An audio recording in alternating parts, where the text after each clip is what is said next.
welcome back to Underrated Movies. I'm your guy, I'm your man, Mr. Alton Henry, and today I'd like to talk to you about another film that I think is severely underrated and it came out like almost 2 years ago already. Wow! And this film I'm going to talk about is Christopher Nolan's Tenet, which I think is probably one of his most divisive films to come out of recent memory. The film basically follows an unnamed protagonist played by, I'll say it, Denzel Washington's son, John David Washington, plays a unnamed protagonist, SWAT, some guy, some sort of a spy man, who's been given a task to infiltrate a mystery organization that threatens the whole world as we know it by collecting a device that somehow he can use to manipulate time by going back and forwards through time. And the protagonist, joined by a man named Neil, must stop this man from destroying the world. Yeah, that's kind of what the story is about this film. And this film is really complicated to follow. There's so many. Christopher Nolan is hands down probably one of the most intelligent filmmakers that I've ever encountered in cinema. Second to the Wachowskis. And this filmmaker is probably the most well-known filmmaker who could deliver thought-provoking blockbusters. And this film, which was released during the pandemic era, didn't really secure a big hit. Well, I will say this about this film. This is one of the most complicated films I've encountered, but I think this is one of Christopher Nolan's best. And the reason why I think it's best, I think it's one of his most bold films he has ever made. One, you're following an unnamed protagonist. Rarely does a film, especially a mainstream film, do you follow someone who doesn't really have a name. Two, there's really nothing to really care about these characters except, the good, evil, the kind of the basics. You don't know anything much about this character played by John David Washington. You don't know really anything about him. You don't even know if he has a mama. You don't know. Okay? You do know who they are. That's kind of what sells this movie.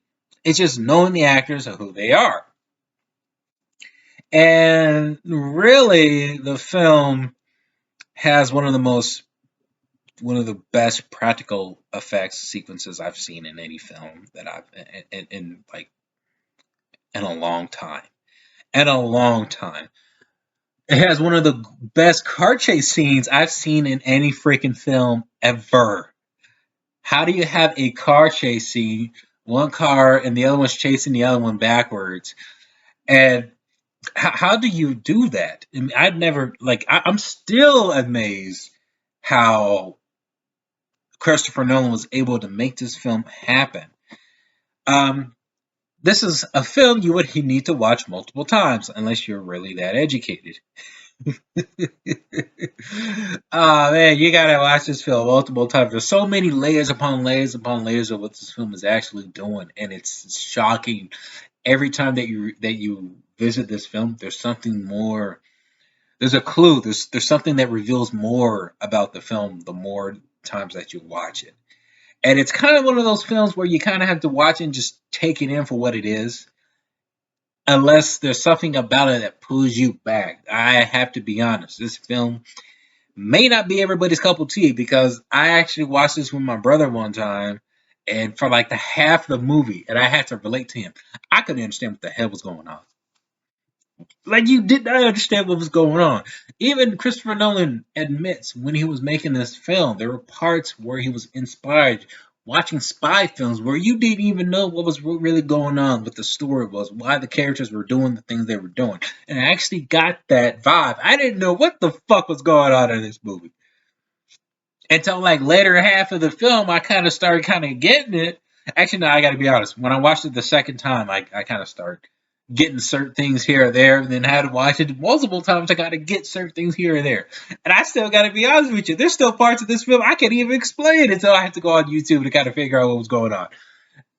That was well, maybe that's just me as a failure as a educated viewer, but god damn, this movie is freaking layered, bro.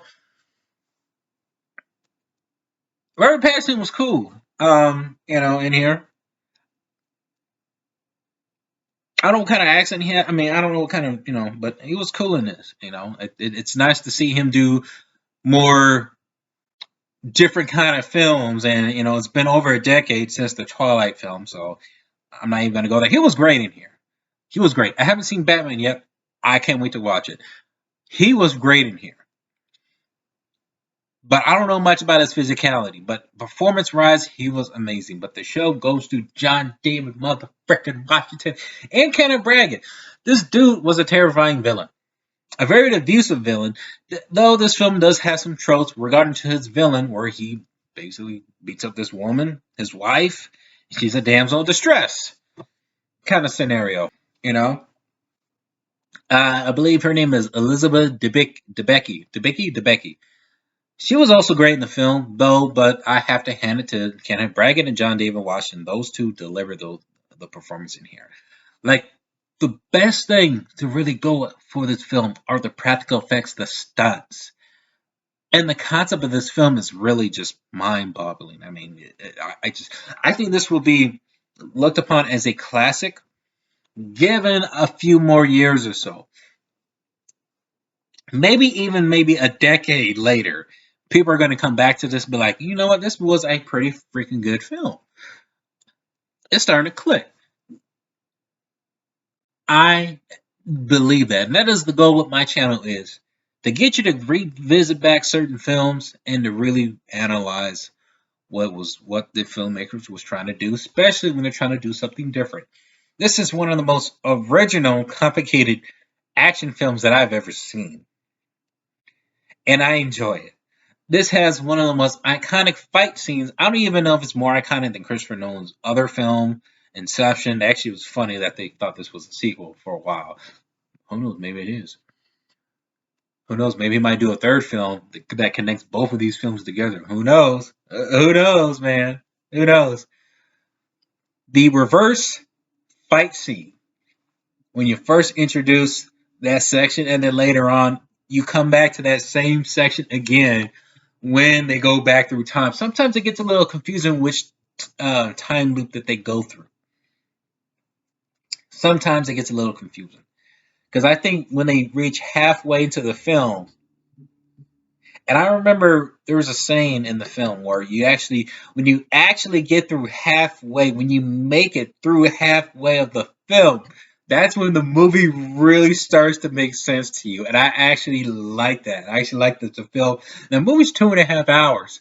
So it's asking you for like half of that time to be patient to figure out what the frick is going on until the next half of it starts to kind of explain what is actually happening in the film. That is bold as hell, and I loved it for how he tried to do it, man. I love that crap. That was so freaking awesome, bro. Christopher Nolan, just shout out to you, bro. That's awesome, man. That's a challenging freaking film, man. It's a big mainstream movie. Fortunately, we may not get these kind of movies like this no more after post-pandemic. This movie's like over $200 million. We ain't probably gonna get a movie like this for a long, long time. Long time. Especially now, how movies are being made now. I'm actually surprised a film like this cost that much. Well, I mean, there's some stunts in there that was actually pretty expensive. You're crashing a plane into a building, and the plane was big though. But I'm trying to think back to like Face Off, and this is a little off topic. There's a plane crash sequence there, and it crashed into a building. But it's a smaller plane. But still, that looked like a very expensive set piece. But Excuse me, I'm sorry, I had a Ruber flow earlier. Man, the shout out of this film is the effects and the action sequences. Characters, maybe not so much, because there's really not much to latch onto, except knowing the actors who they are. And I like the twists and turns that kind of unravel as the story goes along. And I also give props to the film's somewhat story as it plays along, but overall, just explaining the story or the basic synopsis of the story, I think is just a little ludicrous.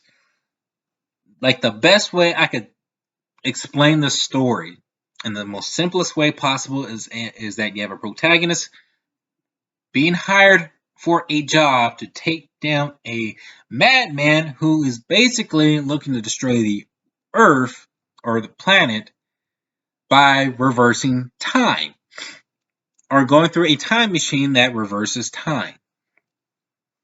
So they have to go through the machine and race against time to go back through time to stop this madman from ever doing his time. There is one thing I have a little complaint though, is the final action sequence.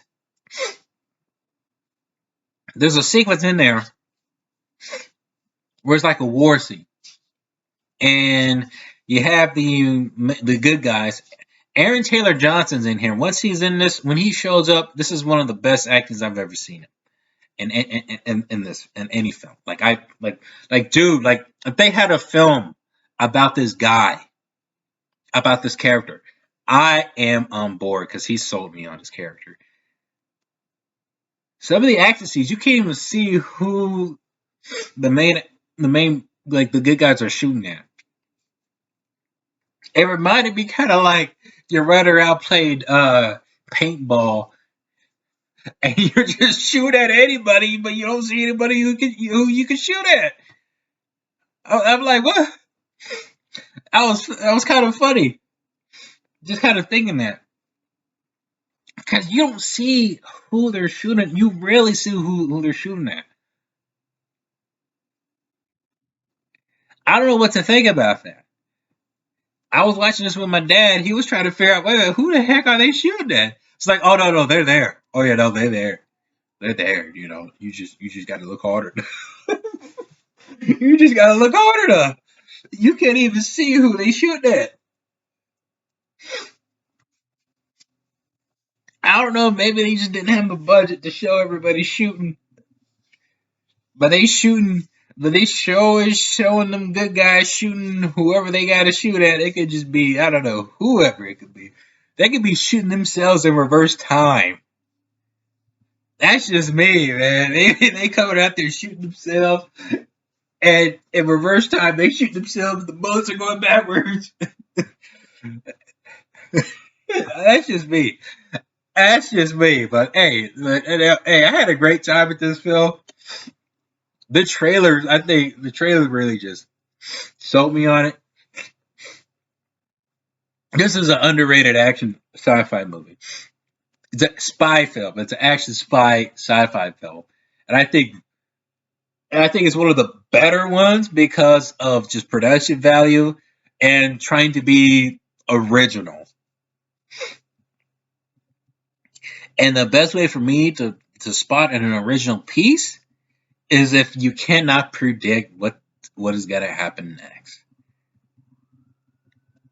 You kind of just don't know, and that's what I kind of got with this film.